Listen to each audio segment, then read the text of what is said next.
In working with over a dozen businesses who have done this, in my experience, you can cut at least $1,000 in expenses from every $100,000 in revenue the first time you do this. At least. Could be much more. That's not 1% of expenses. No, that's 1% of total revenue cut from expenses, which is a really outsized result. Leverage. Each of those dollars goes straight to the bottom line. Hey you, I'm Mark, husband of one, father of three, maker of puns, climber of trees, grower of businesses, pitcher of tents, occasional cutter of cheese, word nerd and lover of families. Oh no. Oh no, not yet. No. Oh, here he comes. Where's my oar?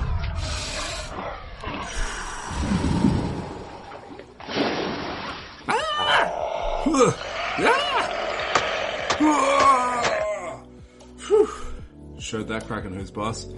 At least until like 2 p.m. this afternoon. I think I'll be due for another attack by then. Let's jump into it. Hey, welcome to all of you, bandits and chilies. This episode is called F.R.A.P.E, the secret coffee kick formula to make your business grow faster. So, challenge right at the top of this episode. This episode is a note taker.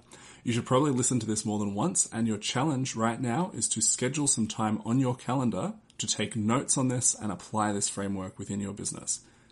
This is one of the highest value activities that you can do within your business. If you spend 10 hours on this framework this month, you can easily add 5 or 6 figures to your business's revenue over the next 12 months. More if your business is larger. You can basically add as many figures as your business is currently doing. So if you have a 7-figure business in terms of revenue, you can add 6 figures really easily. And if you really hustle with this, you could probably add 7.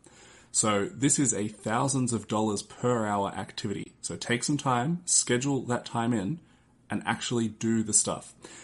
Well, what stuff is that, Mark? I hear you ask. Well, I don't really like your tone, but I'm going to tell you anyway. So Joshua Latimer, the man, the myth, the legend, developed the F.R.A.P.E formula and then built Warplan AI on the basis of that formula to help home service business owners make more money from their numbers. I just don't like the way it sounds, which inspired me to turn it into F.R.A.P.E by adding the last 2 elements. Essentially what this framework allows you to do is to take an intentional look at each of these specific areas in your business and make money appear out of thin air. Don't believe me about money coming out of thin air? Stay tuned. We're going to go through this at length. So, what is F.R.A.P.E? Frequency, referrals, average ticket, price, production rate, expenses. So, frequency is how often customers buy from you on average. Referrals is how many referrals you get per jobs completed on average. Average ticket is the total price of each job sold on average, including if there's multiple services sold to one customer and provided on the same day. Price is how much you charge to do your thing. Production rate is how many dollars per hour of labor your business produces on average. And expenses, well, you're all too familiar with what expenses are. So, let's say that Larry has a cleaning business that in 2024 did $500,000 in revenue. He had $400,000 in total expenses, $140,000 of which was technician wages, and that left him with $100,000 of profit. Using the above, Larry seeks to apply the F.R.A.P.E formula to add a coffee kick to his business for 2025. He improves his follow-up with the expressed goal of getting 1 additional booking out of every 5 customers for the year than he would normally get. Then, he develops his referral program and embeds it into the customer experience at several different stages with the expressed goal of getting 1 additional referral from every 5 jobs completed. After that, Larry works on crafting service bundles so that he can book more work in per each job on average, aiming to increase his average ticket by 20%. Now, Larry updates his pricing to increase by 10%. If a client is going to pay $320 for a thing, they'll probably be happy to pay $352 for it. Not a huge difference to them, but a massive difference to Larry, since every dollar added without adding an expense is pure profit. So, side note, in the example of his numbers, Larry was operating on a 20% profit margin in 2024. So in 2025, with just this one change in isolation on price by upping it by 10%, he would take his top line revenue from $500,000 to $550,000. But he would take his bottom line revenue that really counts from $100,000 to $150,000, increasing his total profit by 50% with a 10% shift. That's a big deal. That's leverage, and we're going to cover that in a moment. You can do this for free today, and if you'd like to talk through some options of how to raise your pricing without losing clients or leads, book a call with me to discuss it. There'll be a link in the show notes. But having said that, we are going to cover that a little bit today, but that is one topic which I don't think we're going to fully fit into this episode because it needs like a series of its own. Anyway, so following after this, so far, Larry has addressed frequency, referrals, average ticket, and price. The next thing that Larry did after this was he had a nap. It had been a really big day and he was just feeling like F.R.A.P.P.E. But then his wife, Linda, brought him an iced coffee and he was just rejuvenated and ready to go to get back to work on F.R.A.P.E.E. He assessed his production rate. The team was averaging $100 per hour overall. Larry looked for ways to improve things. He noticed that they had 4 regular jobs in a township 30 minutes away that were not being scheduled together. He set about fixing that and developing an office system for more efficient scheduling of future jobs in general, aiming to keep the team working in a set zone that he mapped out and stuck on the office wall. If they were in Zone 1 on Monday, they couldn't do a Zone 4 job, even if they had the time. They would have to be booked in for that on a different day. This change ended up reducing expenses by 1% for the year with the saving of fuel, and also increased the productivity of the team by 10%, eliminating that downtime of travel. Lastly, Larry set to work on his expenses in earnest. He found a software solution which could consolidate 3 things he had previously been using. He eliminated marketing channels that didn't have a high enough ROI. He committed to purchasing as many of his supplies as possible, from office snacks all the way through to equipment and chemicals, in bulk when they were available at a discount. Including the above 1% that he recouped in fuel, Larry had reduced his expenses by a total of 4%. What a legend. Go Larry.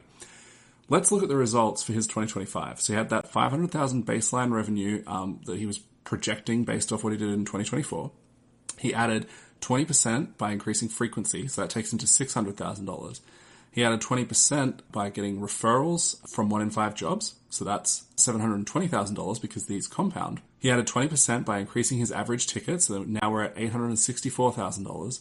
He added 10% from his price increase, so that's $950,400, and 10% by improving his production rate, taking us to $1,045,440. On top of that, he minused 4% of his expenses, which were previously at $400,000. So that's a saving of $16,000 that went straight from the top line, bypassing the middle of the profit and loss all the way to the bottom line. Now, to be fair to these numbers, we need to understand that all elements of F.R.A.P.E.E fall into one of 2 categories.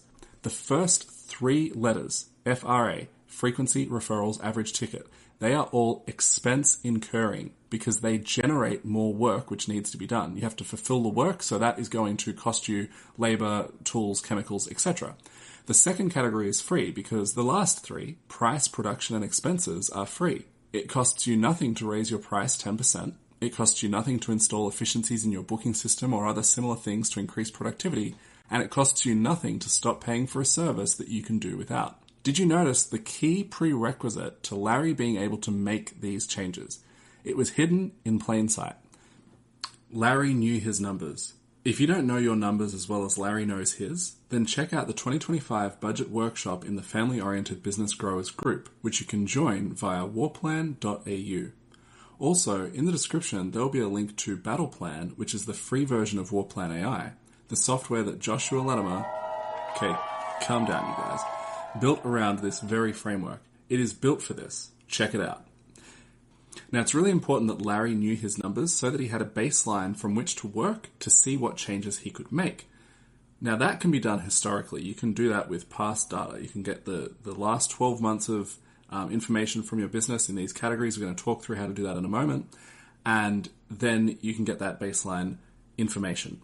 But then you need to be able to measure the results, not just plan. This brings us to today's quote. Give me a lever long enough and a fulcrum on which to place it, and I shall move the world. Famously by Archimedes. So, we're going to get really nerdy on this quote here for a second. A common lever, like picture a seesaw, has a load on one end, a fulcrum in the middle, and a force on the other end. The distance between the load and the fulcrum is called the load arm. The distance between the force applied to the lever and the fulcrum is called the effort arm. And with all of that and knowing the weight of the load, we can calculate the exact effort needed to lift it, the exact force that's required on the effort arm. So that teaches us two really important things. First, Archimedes knew that he would need to calculate those measurements to have success. He needed to know his numbers, just like Larry, just like you. Point one, know your numbers. Second, Archimedes was saying that he could move the world, him, personally, as an individual. His statement is 100% true, actually, though it sounds impossible. Cleverly, he outsourced the real problem to his audience by saying, give me a lever long enough and a fulcrum on which to place it. That's the real problem with him moving the world. However, if that was supplied, it would be possible for the force or the weight of one man to move the world. So point two, increase your leverage and your efforts can get outsized results. Also, you know how I'm a bit of a word nerd? Well, the word F.R.A.P.E is actually French for struck or punched, or in the context of the drink, figuratively shaken. So you can apply F.R.A.P.E as the force to your lever here and use it to shake up your business. It all just ties together so nicely. I found that very satisfying.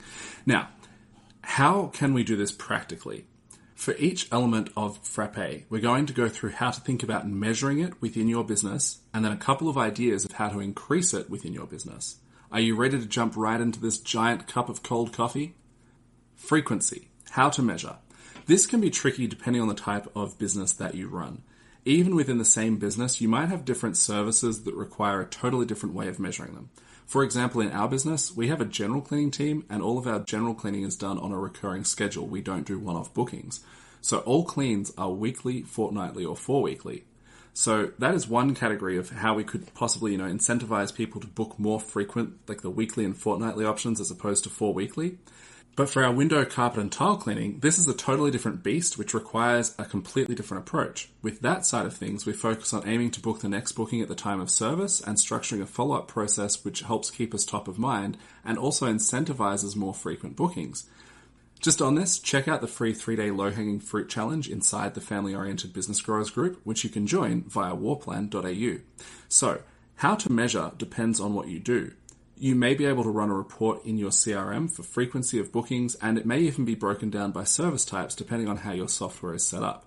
If not, this may take a little finagling in the beginning to sift through some less specific reports, such as a list of all jobs completed in the last 12 months. Whatever you need to do to get the information the first time, just do it. Spend the time, find the baseline figures that you need. This is important. How else will you be able to measure your lever? Once you get that info, work out what needs to happen going forward to ensure that it's easier to collate in future. Perhaps switching CRMs, perhaps using Zapier to collate different job types onto different spreadsheets, perhaps adding this into an admin end-of-day task, especially if that's just like copying and pasting information that's already included in their end-of-day report. Now, how to improve this? As I said, it does depend on what you're doing. Even the services that I just listed of windows, carpets, and tiles, those things and many others that are functionally quite similar to them will have different service intervals by default. The general concept, though, would be to incentivize, stay top of mind, aim to book in advance, and shoot for defaults that align with increasing your frequency. So, for example, if the customer is on the fence about whether or not to book something a particular way, let's use the general cleaning example for this. If they're thinking, I don't know if I want to go a weekly or a fortnightly clean to start off with, say, well, look, why don't we just book it weekly and see how that goes? You can always change your mind. The reverse could be true. They could book it fortnightly and then bump to weekly, but you want to book in what you can book in. If you aim to make it a more frequent booking right off the bat, then the chance of them changing it is lower once it's set in motion. All right, on to referrals. So how to measure referrals. Measuring referrals is really going to be baked into how we improve it. But essentially, you want to have an intake system to record when a job specifically is a referral. So you should be asking every single client how they heard about you. So if you've done that, then you'll at least have a record of how many referrals you got last year compared to the total number of jobs that you did. So that can work as a baseline number. Then you want to work that out as a percentage or as a 1 in however many, whichever makes more sense in your brain. They're essentially the same thing, but sometimes thinking, 1 in 5 as opposed to 20% might work better for some people. Now, how to improve this? Well, with measuring, you'll need to attribute each referral to their referrer. You should structure a referral rewards program. An example of a really simple yet effective referral program called Simple Simon Says Referrals can be found in the low-hanging fruit challenge mentioned earlier. So, check out warplan.au. That program covers all of the needed points for a referral program whilst keeping it as simple as possible to deploy and manage, all totally for free. All right, on to average ticket. How are we going to measure that? Your CRM should be able to spit this number right at you, but the equation that you're looking for is the total revenue divided by the total number of jobs. As with frequency, it may make sense to segment this by job types, as we do, for example, with general cleaning compared to our other services. For our reoccurring general cleaning, the way that we would measure this over the entire year would be different to the other services, as we would take the total value of that client's general cleaning bookings for the whole year, not on a per booking basis. This optimizes for more insightful information as it reveals how much you're likely to get out of each new client of that type, factoring in churn. It doesn't make sense to optimize to look at how much the average job costs when each job that client had was the same price for the whole year. So that equation would instead be the total number of revenue for that service divided by the total number of clients serviced instead of by the total number of jobs serviced. So how would you improve your average ticket? Bundling services together, incentivizing those bundles, maybe offering a discount of X number of dollars or X number of percent when you book 2 or more services together. Selling guarantees on top of the service, something an additional that they can buy that ensures something about the longevity of that service or whatever it may be, depending on what you're doing. Selling products that align with your service or vice versa, services that align with your products. This is something that a lot of people miss, especially in service businesses. It's not super common for home family sort of service businesses to think of selling products as well. Actually, it's relatively easy to even white label those products and put your own branding and everything on that as well.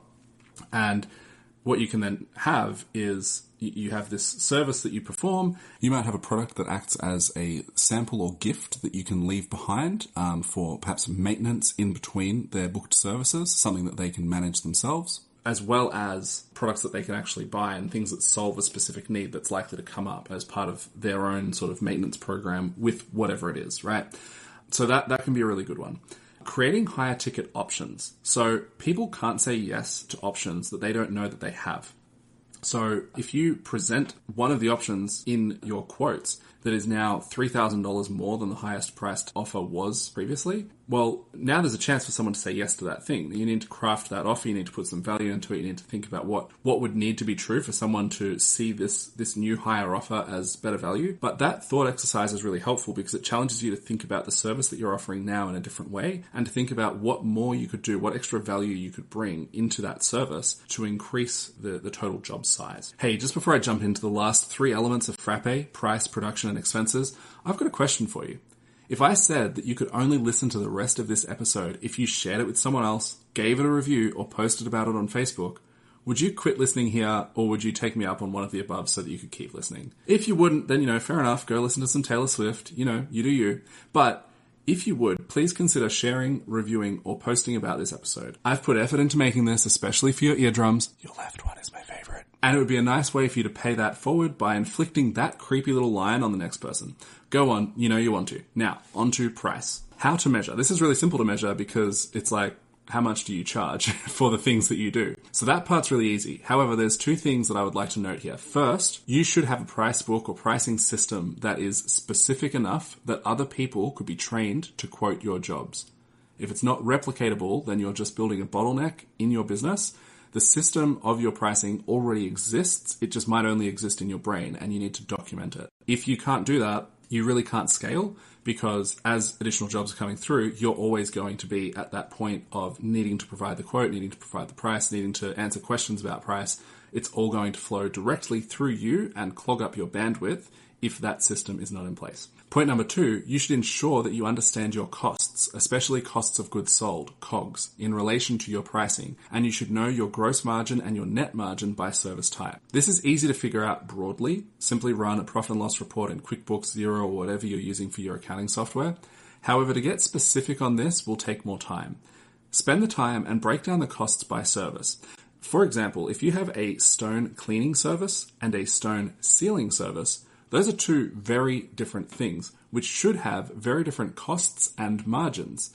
The cleaning will take a lot longer, involve more equipment, but the chemicals are cheaper. Whereas the sealing is going to be super fast by comparison, but the sealer is way more costly.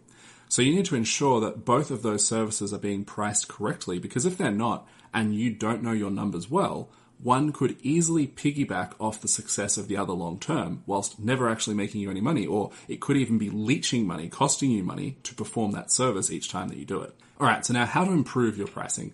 There are a ton of things to note about pricing increases. Firstly, you are probably not charging enough right now, and you should charge more. Josh came up with the F.R.A.P.P.E concept from private equity and how they operate. So if private equity bought your company today, they would raise your prices tomorrow because they know that there is money being left on the table. So let's say that you don't raise your prices and then you sell your company in a year from now. That's 1 year's worth of that increase that should have been yours because it was going to happen anyway. Also, you need to price in your future costs if you want to grow. The 3 steps down the road version of your business has more expenses than your current business. And you can get there a lot faster and with a lot less friction by understanding that now. Maybe at that point you're going to need an extra work van. Maybe you need an office space and you have to think about rent and an admin. Maybe you need an extra $10,000 worth of insurance per year because of the kinds of jobs that you're going to be taking on at that point. People tend to get very caught in their own head over pricing, and there's way too much to discuss on this topic, so I think it is going to have to be for a different episode. But one quick tip is that with raising your prices on your existing customers, if you have apprehension about that and you're feeling stuck and you know the dread and the fear and your fingers are rattling on the keyboard as you're trying to write out the email, firstly, think about how to structure that email in as positive a way as possible. Try and drop more than that information at once. Put something else in that email to act as a buffer and frame it as positively as you can. Book a call and we can have a chat about that if you want. Again, that's a whole thing. But the other thing is you don't need to do it all at once. You can segment your list. You could start with 20 to 100 clients. And then after you've raised the prices on that little group, when they don't all just spit venom on you and run for the hills, you'll have increased your confidence for the next segment that you raise the price for. All right, so on to production rate. How to measure. The equation is the total revenue produced divided by the total number of hours worked. And just to be clear, those are hours of production, not hours of like admin, for example. So the total number of hours worked by technicians. I would count this to include all of the hours that they work, including those spent driving between jobs or doing start of day and end of day activities. Those things cost you money, so you should count them into the production rate. Now, how to improve the production rate? You can look for efficiencies, as with the example of Larry in scheduling. You can look for efficiencies in the process, how the work itself is actually getting done. Maybe there's some equipment that you could invest in that would aid in the efficiency of that process. You can also incentivize production by having performance-based incentives for your team for hitting certain targets. So if you do this, you should keep the performance-based incentive, key performance indicators, the PBI, KPIs, up to date daily with a tally for each employee to let them know how much they have earned in bonuses. If it's updated only like once a week, they're going to feel vastly different about that system on Monday than they do by Thursday. So having that daily in front of them where they can see the direct results from the direct actions that they've taken will get the best results if you're running a performance-based incentive system. Okay, on to expenses. How to measure. So fairly simple, at least initially. You run your profit and loss report through your accounting software. You look at the numbers. Something that I didn't mention earlier, as I just took this for granted, was that you need to have your books up to date and reconciled at least once per week. If that isn't something that you think you can do, and look, it'll probably, initially, if it's like way out of date, it's going to take a while. But then once you get into it, it does not take that long to do that. But if you think that that's not something that you can do, look into hiring a bookkeeper or a bookkeeping service. Most software is pretty good at recognizing the patterns of the transactions and coding them correctly. So it isn't out of the league of something that you could be doing on your own, even if you think that it is. It might make you uncomfortable, but that's just an area that you can grow into and learn. I believe in you. You can definitely do it. But if you are looking for a new software or bank, I recommend checking out Thriday, THRIDAY, as they are both of those things all in one place. Now, how to improve. Given that you have all of your books up to date and transactions properly coded, when you go through your expenses in your accounting software, you can look at each item in your profit and loss in greater and greater detail until you find something that looks like it could be cut. So, for example, perhaps you notice that you spend $2,000 per year on software, and so you click on that line item, and there amongst the recurring transactions, you find 2 subscriptions that you rarely use or no longer need. I really recommend reading Profit First by Mike Michalowicz. One thing that he talks about is Parkinson's Law, which is that work expands to fill the available time. So, if you have that project that needs to be completed next month, it will be. And if you have that project that needs to be completed tomorrow, because your wife has kindly reminded you that that thing that she told you about is actually this weekend and not some nebulous time in the future as you'd previously thought, then you get it done. That also happens. Likewise, with money. If you can run your business on $10,000 worth of expenses per month, then you can run it on 1% less, $9,900 per month. If you had to, you would find a way. Another trick that he mentions in this book is calling the bank and telling them that your credit card has been stolen. By whom? By me, of course. I think I stole it. They issue you a new card to replace the lost or stolen card, and guess what? All of your automatic transactions associated with that old card are going to fail. You will have to manually update the payment information. This is really powerful because it plays into the human psychology. It's so much easier to let expenses remain in place than it is to reinstate those expenses. So it flips the incentives and causes you to be more ruthless in what you cut. Can you ditch some software? Can you simplify your processes? Could you switch suppliers? Print out all of your transactions for the past year. Yes, print them out. Then take a highlighter and mark everything that could even possibly vaguely, just maybe a little bit, be worthy of consideration. Even if you can't do without that thing, maybe you can look into seeing if there's a way that you could find a less costly alternative for that thing. And this is a really good annual practice because the speed at which technology is developing right now, especially taking software as an example, what you're paying $500 a year for right now, there's likely going to be a $200 a year option for next year, or maybe even something that's free or built into another program that you can consolidate a few things in one too. So it's good to review that and look at what options are available today to save on those costs today. In working with over a dozen businesses who have done this, in my experience, you can cut at least $1,000 in expenses from every $100,000 in revenue the first time you do this. At least. Could be much more.